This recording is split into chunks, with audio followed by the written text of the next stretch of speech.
नमस्कार, आदाब। मैं हूं त्रिदीप ब्राह्मण। वोट करेगा यूपी के एक खास एपिसोड कौन बनेगा मुख्यमंत्री में आपका स्वागत है।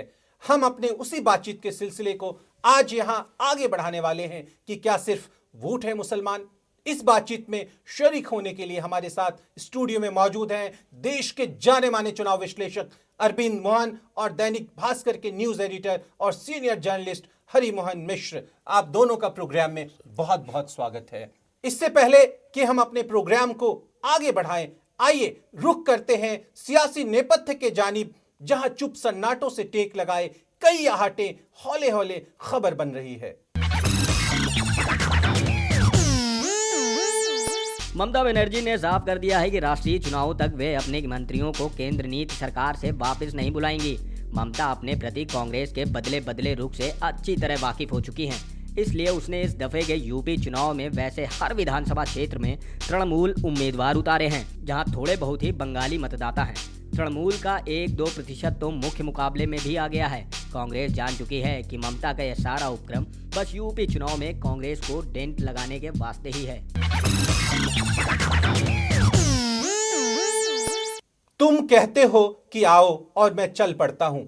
तुम रास्ते में बिछाते हो पत्थर, मैं गिर जाता हूं लड़खड़ा कर। तुम कहते हो आओ, मैं चल पड़ता हूं लहूलुहान। तुम बीच रास्ते में ही खोदते हो खाई, मैं गिर जाता हूं उसमें। तुम कहते हो आओ और मैं अंधेरे से टकराता हूं 12। अरविंद जी, क्या वाकई मुसलमानों के साथ इस मुल्क में छल हुआ है? देखिए, ये असल में कहना थोड़ा मुश्किल मुझे इसलिए है कि मुसलमानों ने या मुसलमान लीडरशिप ने भी वही किया अपने कम्युनिटी के साथ जो कांग्रेस पार्टी ने, जो बाकी पॉलिटिकल पार्टीज़ ने किया। और कुछ लोग तो आज़ादी के पहले से मुसलमानों को दुश्मन ही मुल्क का मान के बैठे हुए हैं और वो भी इस पॉलिटिक्स में फल फूल रहे हैं। अगर मुसलमान पिछड़े हैं आज़ादी के बाद से या उसके बाद से उनकी हालत और ख़राब हुई है, तो शिकायत मुसलमान लीडरशिप से ज़्यादा है कि जो कम्युनिटी को लीड करने वाले लोग थे वो सिर्फ अपने पद और गवर्नरशिप और वाइस चांसलरशिप और राज्यसभा या मुसलमान गिनती कराने भर का शोभा की चीज़ बनने को तैयार हो गए और अपनी कम्युनिटी की चीज़ों को उन्होंने छोड़ दिया। उलेमा काउंसिल के प्रेसिडेंट आमिर रशादी का कहना है कि कांग्रेस दोहरी राजनीति करती है। जख्म पर नमक छिड़कने से वोट मिल जाए तो ठीक, और मरहम लगाने से मिल रहे हैं तो वो भी मरहम लगा देगी। हरिमोहन जी, क्या लगता है आपको? ये बात तो सही है, बहुत हद तक सही है, और ये हर राजनीतिक पार्टी के लिए सही है।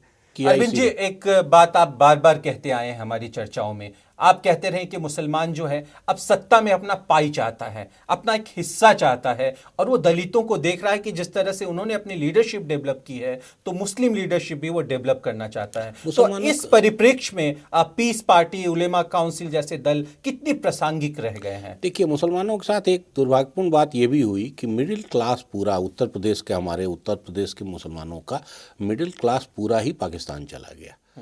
तो या तो बड़े जमींदार और बड़े परिवार रह गए, कांग्रेसी परिवार हों या लीग के परिवार हों, बाद में उन्होंने भी झंडा बदल के टोपी पहन ली कांग्रेसी, या फिर एकदम गरीब लोग जो मेहनत मजदूरी करके अपना जीवन। तो ये जो लीडरशिप डेवलप हो और चैलेंज करे उनको, ये काम अब हुआ है। अब सुगबुगाहट हर लेवल पे दिखाई दे रही है और वो पीस पार्टी के रूप में भी दिखाई दे रही है, वो पार्टियों के अंदर की लीडरशिप पे। आप आजम खां जिस जुबान में बात करते हैं वो कई बार बहुत अखरती है, लेकिन वो नई जुबान। सपा नेता आजम खां कहते हैं कि कांग्रेस हरा सांप है।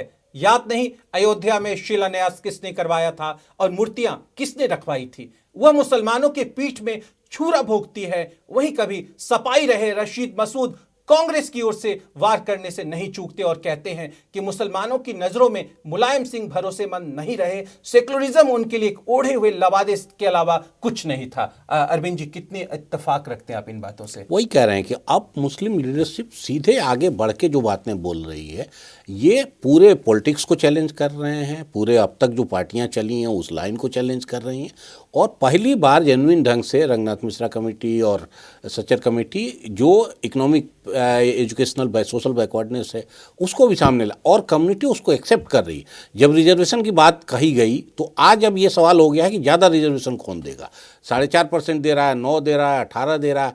कल को अगर ये बात उठती तो मुसलमान कहते हैं हमको रिजर्वेशन थोड़ी चाहिए, हमको तो शरीयत चाहिए, हमको 3 तलाक का हक चाहिए, हम जो भी बातें सिर्फ इमोशनल थी वही वो लीडरशिप चलाती थी। जेन्युइन मसलों को, कभी बैंक से कर्ज लेना हो, डिफरेंट नौकरियों में मुसलमानों की हिस्सेदारी कम हो रही हो, ये सवाल ही नहीं उठता था।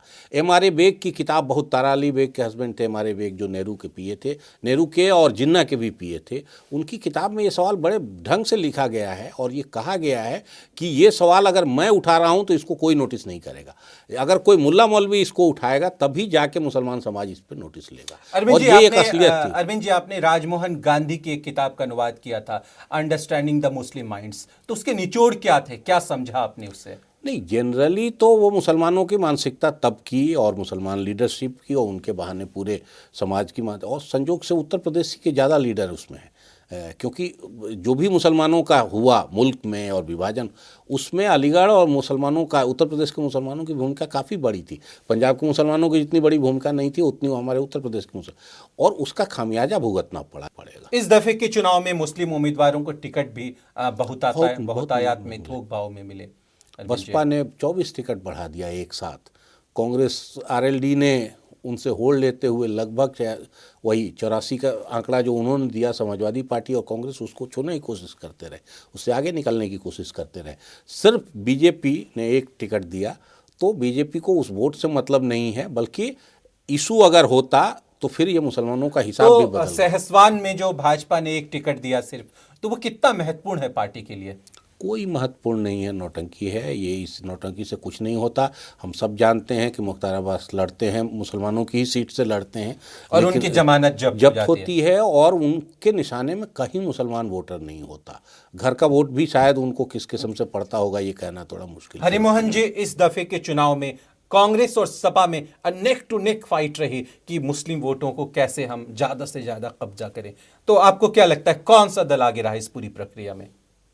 जाहिर है सपा आगे दिखती है और कांग्रेस को लाभ दूसरा है। कांग्रेस ने इस चुनाव में खासकर मुसलमान को एक मुद्दा बनाया। हरिमोहन जी कहते हैं मुसलमान मुद्दा बने, वोट बने, लेकिन अभी असल हिंदुस्तानी होना उन्हें बाकी है। राहुल गांधी मुस्लिम बहुल इलाकों में अपनी जनसभाओं के दौरान एक 25 वर्षीय युवक फैजान अहमद को अपने साथ मंच पर ले जाते रहे। फैजान के पास बनारसी साड़ियां बनाने का हुनर है। पिछले वर्ष अपने यूपी दौरे में वे फैजान के घर रुके थे। राहुल बुनकरों की समस्याओं के बाबत उन्हें दिल्ली बुलाकर उनसे राय मशविरा करते रहे।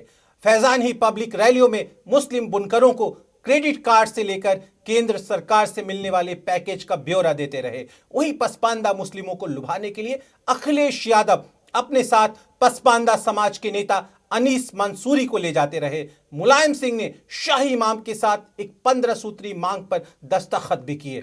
इसके बाद इमाम साहब ने सपा के पक्ष में मुसलमानों से वोट करने की अपील भी जारी की। हरिमोहन जी, क्या ये तमाम बातें एक सियासी नौटंकी है?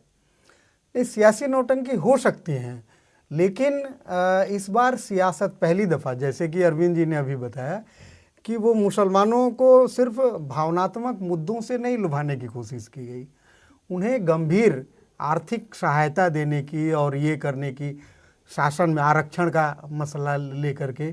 और सबसे जो बड़ी बात रही कि भाजपा के विरोध के बावजूद वो मुद्दा नहीं बना।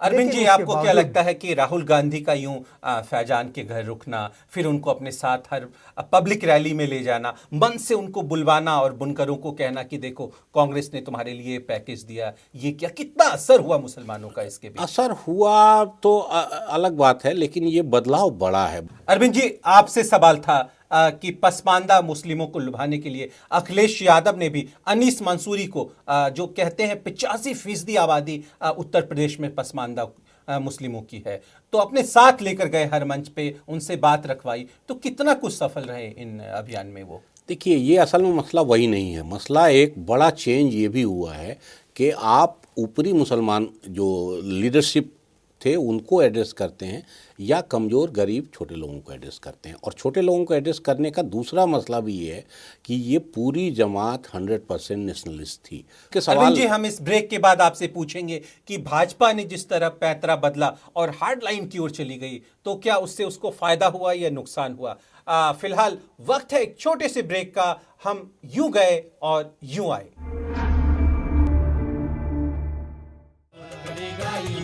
यूपी वोट करेगा। यूपी वोट करेगा।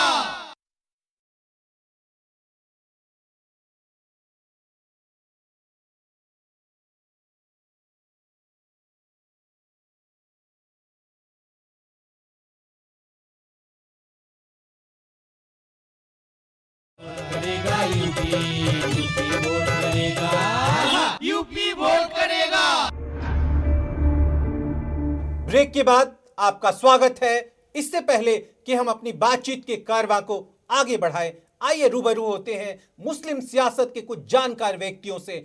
मुसलमान हर पिछले 10-15 इलेक्शनों में बीजेपी हराना उसका मकसद था, लेकिन इस इलेक्शन में मुसलमान बीजेपी नहीं अपने कैंडिडेट को जिताने के लिए उसने वोट डाला है। जहां तक उसका बस चला है, और इस बार एक साजिश के तहत बहुत सी मुस्लिम पार्टियां खड़ी की गईं कि मुसलमानों का वोट डिवाइड हो। कहीं कहीं वो इसमें कामयाब भी हुए हैं। ये जो छोटी छोटी मुस्लिम पार्टियां बनाई गईं, ये एक साजिश के तहत कि मुसलमान वोट न्यूट्रलाइज हो जाए। लेकिन इस बात की बड़ी खुशी है कि मुसलमानों ने इसको रियलाइज़ कर लिया है। लेकिन जहाँ तक मैंने सर्वे किया और देखा है कि मुसलमान ने इस बार अपने कैंडिडेट को जिताने के लिए वोट किया है, बीजेपी के भय से किसी को हराने के लिए वोट नहीं दिया। हिंदुस्तान एक ऐसा मुल्क है जो सांझी विरासत को लेके चला है। यहाँ अब जिना हुकूमत नहीं कर सकते। ये गांधी की हुकूमत यहाँ रहेगी, और उसकी हुकूमत रहेगी जो गांधी की सोच रखता है, यानी बराबरी की सोच रखता है। मुसलमानों का उसका हक उसको नहीं मिला 65 साल में। इसमें जिसमें हुकूमतें जितनी जिम्मेदार हैं, उसी के बराबर मुसलमान क़यादत भी उसकी जिम्मेदार है। मुसलमान क़यादत ने अपनी कुर्सी के लिए अपने मामलात को एड्रेस नहीं किया, अपने मामलात को कहने से शर्माते रहे, जिसकी सज़ा हमको मिली। मुसलमानों का जो सबसे बड़ा इशू है वो सोशो इकोनॉमिकल डेवलपमेंट में मुसलमानों की भागीदारी और उनकी हिस्सेदारी है, जो कि बहुत ही कम है। और सच्चर कमेटी के आने से पहले जो मुसलमानों का पिछड़ापन था उसको तस्लीम नहीं किया जाता था, और ख़ास तौर पर 2006-2007 के अंदर जो सच्चर कमेटी की रिपोर्ट आई और उससे ये बात साबित हो गई और पार्लियामेंट में कि उसके ऊपर मोहर लग गई कि मुसलमान हिंदुस्तान की तारीख़ में सबसे पिछड़ी हुई कौम के हैसियत से सामने आ चुका है। ये एक हकीकत बन चुकी है। गवर्नमेंट जो फैसिलिटी देना चाहती है और ऑलरेडी दे रही है, उसके लिए अवेयरनेस जिस लेवल की कम्युनिटी के अंदर भी होना चाहिए, उस लेवल की और उस सतह की अवेयरनेस और बेदारी कम्युनिटी में नहीं है। और हमें कम्युनिटी के अंदर इस बात की बेदारी पैदा करनी चाहिए कि जो स्कीमें गवर्नमेंट की हैं, हम उससे ख़ास तौर पर जो स्कॉलरशिप वगैरह की जो स्कीमें हैं, और भी बहुत सारी स्कीमें हैं सोशो इकोनॉमिकल डेवलपमेंट के लिए गवर्नमेंट ऑफ इंडिया की, हमें उससे फ़ायदा उठाना चाहिए। मुसलमानों ने नेताजी को हमेशा सपोर्ट की है, और नेताजी ने भी अपने जी जान से उनका समर्थन दिया है। बाबरी मस्जिद से लेके और आज तक आपने देखा है कि बाबरी मस्जिद को रोकने के लिए उन्होंने पूरी कोशिश की, जबकि तरह तरह के उन पर इल्ज़ाम लगाए गए, तरह तरह के नाम रखे गए, लेकिन उसके बावजूद भी मुलायम सिंह यादव अपने उस पर अडिग रहे फैसलों पे।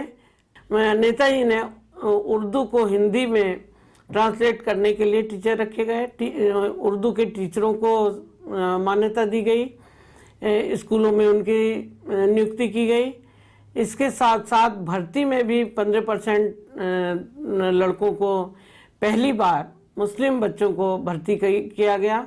फिलहाल वक्त हो गया है एक छोटे से ब्रेक का। आप कहीं जाइएगा नहीं, लौट कर आते हैं पल दो पल में। यूपी वोट करेगा। यूपी वोट करेगा।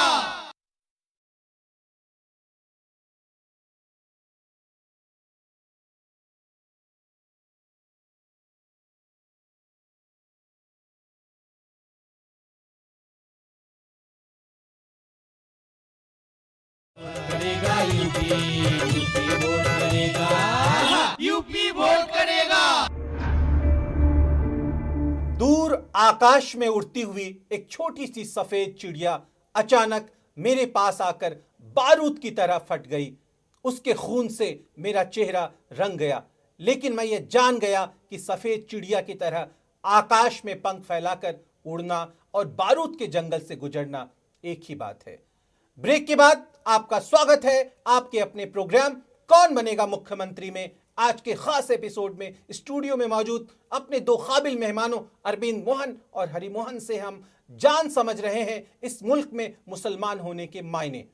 आज मंदिर मस्जिद के बजाय आरक्षण, बाटला हाउस, पसमानदा मुसलमान, दहशतगर्दी के नाम पर बेकसूर नौजवानों का उत्पीड़न, पेशेवर कारोबार का उजड़ना, तालीम और नौकरी में मुस्लिम युवाओं का पिछड़ना जैसे अनेक मुद्दे मुसलमानों के जेहन में उथल पुथल मचा रहे हैं। अरविंद जी, क्या आपको लगता है इस बार वाकई जो वास्तविक जो मुद्दे थे उसको एड्रेस किया जा रहा है?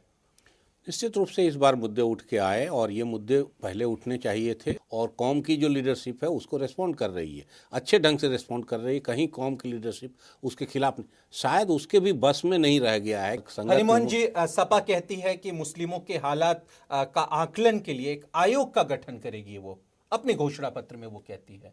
तो क्या कोई आयोग चाहिए वाकई उनकी समस्याओं की शिनाख्त के लिए? नहीं, आयोग तो पहले केंद्र सरकार ने भी बना चुका है आयोग, और वो सब हो गया है। आगे भी आयोग बन सकते हैं, उसमें कोई दिक्कत नहीं है।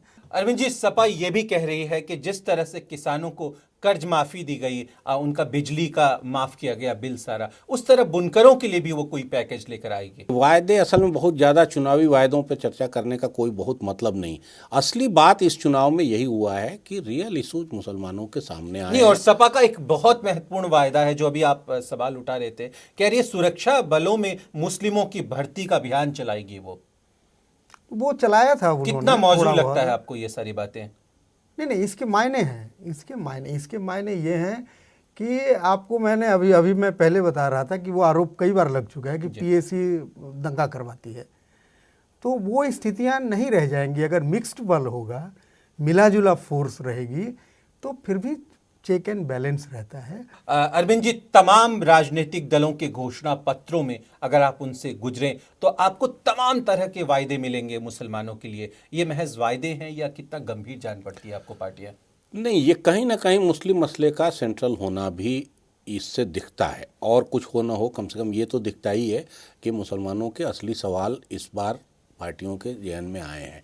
बीजेपी भी पिछले लोकसभा चुनाव में उसने कहा था कि सच्चर कमेटी की रिपोर्ट बताती है कि मुसलमान पिछड़े हैं, और अब ये कहना कि तुष्टीकरण हुआ है या सभी पार्टियां मुसलमान, उस सवाल को छोड़ के अगर बीजेपी ये एक्सेप्ट करने लगे कि मुसलमान पिछड़े हैं और उनको भी ज़रूरत है कोई खास रिजर्वेशन क्या पैकेज का। अरविंद जी, सपा एक बात और भी प्रमुखता से कह रही है कि जो जेल में बेकसूर मुस्लिम युवक बंद है उनकी रिहाई कराएगी और उनको मुआवजा दिलवाएगी और दोषियों को सजा दिलवाएगी। ये सब मुस्लिम सेंटिमेंट से खेलने की बात है या वाकई गंभीर है पार्टी इसको लेकर? नहीं, इस मसले पे तो कायदे से शासन को सीधे ही वादा करना, सिर्फ मुसलमानों का वादा नहीं करना चाहिए। इसमें कोई भी गैर कानूनी ढंग से पकड़ में आया है या सताया गया है तो उसके मामले में जनरल फैसला यही होना चाहिए। हरिमोहन जी, आखिरी कंक्लूडिंग सवाल आपसे, क्या मुसलमान सिर्फ वोट है? नहीं, वोट नहीं है, अब तो वो सियासत बन गया है। वोट था, अभी तक आप कह सकते हैं पिछले चुनाव तक वो वोट था, लेकिन वो अब सियासत बन गया है और वो नई राजनीति पैदा करेगा।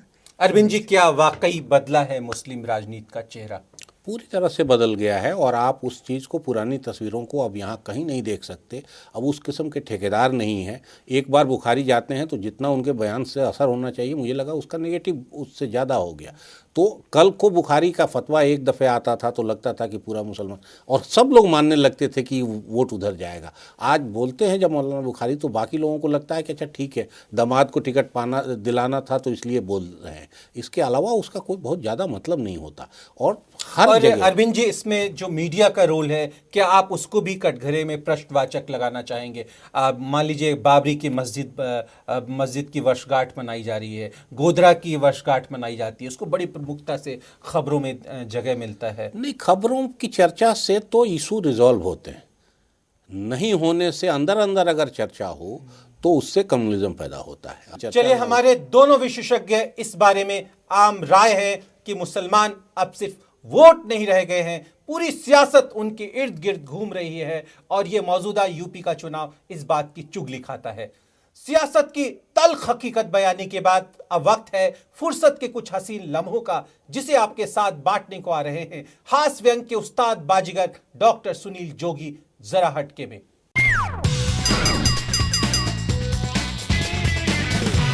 भूले थे जो वो सारे काम याद आ गए, भूले थे जो वो सारे काम याद आ गए, जनता के लिए इंतज़ाम याद आ गए, सब हिंदुओं के वोट जुटाने के वास्ते आए चुनाव फिर से राम याद आ गए, आए चुनाव फिर से राम याद आ गए।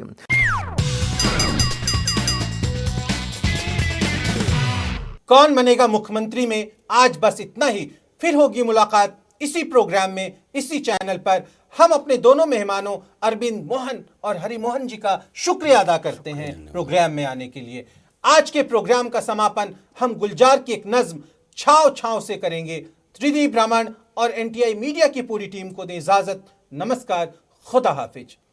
मैं छाव छाव चला था अपना बदन बचाकर, कि रूह को एक खूबसूरत सा जिस्म दे दूं, न कोई सिलबट न दाग कोई, न धूप झुलसे न चोट खाए, न जख्म छुए न दर्द पहुंचे, बस एक कोरी कुंवारी सुबह का जिस्म पहना दूं रूह को। मैं मगर तपी जब दोपहर दर्दों की, दर्द की धूप से जो गुजरा तो रूह को छांव मिल गई है। अजीब है दर्द और तस्कीं का साझा रिश्ता, मिलेगी छांव तो बस कहीं धूप में मिलेगी।